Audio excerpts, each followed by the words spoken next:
North Carolina District Attorney chose not to file charges against police officers who shot and killed Andrew Brown Jr.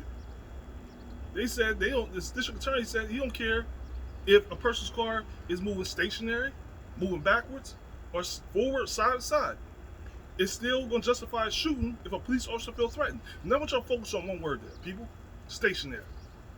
So you telling me if a cop pulls me over, I'm in park, keys out, ignition, both hands on the steering wheel, window down, license, registration, insurance card in my hand, that a cop still can feel threatened even though my car is not moving and shoot me.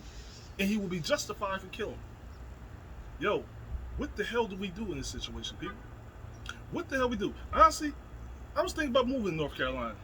But after hearing that, nah, I'm good. I don't even know if I want to drive through North Carolina. No, that ain't the truth. The real reason is I don't want to go to North Carolina because all my people is moving to North Carolina and I don't want to be around them. I'm trying to get away from people. But that doesn't deter from the point I'm trying to make right now, people. Us as black people, we feel threatened by these police shootings. We feel threatened, and no matter how much we talk about feeling threatened by it, what people always say is it's the media hyping it up. But how is the media hyping it up when district attorneys just use the word stationary, a car being stationary, as being a threat to a police officer? How is that possible? What is he worried that the emergency brake is not going to work and the car is going to start rolling towards the police officer? Forward, backwards, or sideways? I don't know, people. What do you do in that situation? What do you do in a situation when police officers have a double standard? They have a double standard where they feel threatened when our car is parked stationary or broken down on the side of the road, but we're not supposed to feel threatened when they're walking up to our car with their hand on their gun, with their gun out the holster. I mean, how are we supposed to react? How are we supposed to respond when we're afraid to go to the supermarket? I'm afraid every time my wife asks me to go to the supermarket and get some ice cream. I don't know if I'm making it home, and I wonder why my kids always hugging me as if it's the last time they're going to see me. With the way the climate is, the way the district attorney is speaking, I see why.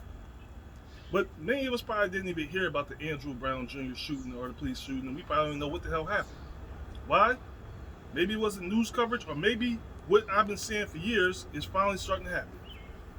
We are starting to become numb to police shootings, just like we have become numb to black on black crimes, white on white crimes, Asian on Asian crimes. I mean, crimes happen so much that you start becoming numb to it. Somebody once asked me, well, why don't people react when a black person kills another black person? It's simple. How long has this been happening? Black people have been killing other black people for hundreds of years. At this point, when it happens, we become numb to it. Now, this is not an excuse, but we're numb to it. We're numb to it to a point we don't even blink an eye unless it's somebody close to us that get killed. And it's becoming the same issue with the police. Now, when police are killing black people, I'm afraid that we're finally getting to this place where we're becoming so numb to it because it's happening so much that we don't even respond, react, or protest when it does happen. Maybe that's why the Andrew Brown Jr. case or video we don't know much about. Maybe it's because they refuse to show the whole clip of what really happened that day. The point is, I got people on my news feed right now, my Facebook news feed right now, who talks about how not all police officers are bad. Now they got family members that are police officers, so they are standing by the police, and that the police officers are not bad. Well, to those people, I got one simple thing to say. I know some people that work at McDonald's who are doing good, fine people. But truth is, I don't stop the fact there's some people that work at McDonald's that screw up my order, no matter how many times I repeat it, no matter how many times they repeat it to me, and I gotta go back. That's like me sitting here saying that, yo, I know somebody that work at KFC, and so all KFC employees are good. No, that doesn't mean all KFC employees. No, the one I know is good, but that don't mean that all are good. So when you sit here and say that because your cousin, your uncle, your father is a police officer, that means all police officers are good, it don't make sense, people. It don't make no sense, and it's not true. Your father represents your father. Your brother, your uncle, your cousin, your best friend, whoever it is, represents them. They don't represent all police officers. And the fact of the matter is, there are police officers who will go out here and don't feel threatened. Or they do feel threatened, but it's not because they're worried that somebody's going to brandish a gun. They're worried because they feel threatened because of the color of certain people's skin. It's something that we can't change. Then I know what the other thing people are going to say. Police officers live a dangerous job. It's a dangerous job being a police officer. That's absolutely true. It is. Very dangerous job. You don't know what you're walking up to a traffic stop. But you know what's more dangerous? Being a black person in America. You know why being a black person in America is more dangerous? Difference between a police officer and us is a police officer can take his uniform off, go home, go to movie theaters, live his life. See me? Pull all I want at this skin. Sorry, the blackness just don't wash off, don't come off. So the fact that I'm a threat to certain people don't change. No matter where I go, no matter what I'm wearing, no matter what kind of car I'm driving, no matter what house I'm living in.